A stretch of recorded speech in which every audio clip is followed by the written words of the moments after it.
अच्छा, vitamin D की कमी जो है वो लेडीज़ में ज़्यादा देखी जाती है। हमने देखा एक तो वो घर में रहती हैं, और दूसरे अगर मुस्लिम है, खासकर अगर मैंने देखा मुस्लिम में ये ज़्यादा प्रॉब्लम आ रही है, बाहर निकलती हैं तो हिजाब में है तो वो एक दिक्कत आती है, तो वो कैसे दूर करें, मेंटेन करें? कैल्शियम D3 तो अभी अभी कैप्सूल या सिरप आई है।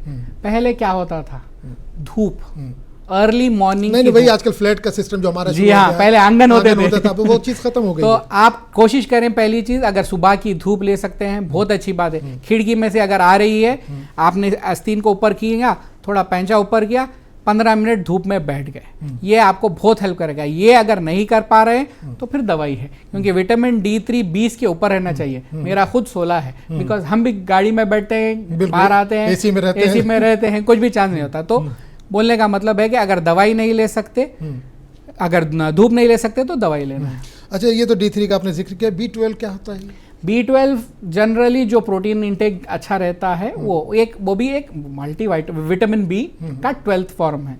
ये जनरली प्रोटीन में अच्छा रहता है। जो प्रोटीन कम खाते हैं, गोश्त कम खाते हैं, दालें कम खाते हैं, उनका है। वो तो आप ग़िज़ा से इंप्रूव कर सकते हैं, उसके लिए जनरली गोली की ज़रूरत नहीं पड़ती है। अच्छा, कुछ लोगों की शिकायत है डॉक्टर साहब कि खाना हम तो बहुत खाते हैं लेकिन बॉडी को नहीं लगता है, उसकी वजह क्या होगी? 2-3 चीज़ें हो सकती है। एक तो कॉमन चीज़ है कि आपको कुछ थायराइड का इशू है। दूसरा होता है, थोड़े लोग होते हैं कि जो खाते हैं अच्छा है मगर वेट गेन नहीं होता। उनके जिस्म में एक अलग टाइप का फैट होता है जो बर्न करता है, और हर किस्मत वाले को नहीं मिलता।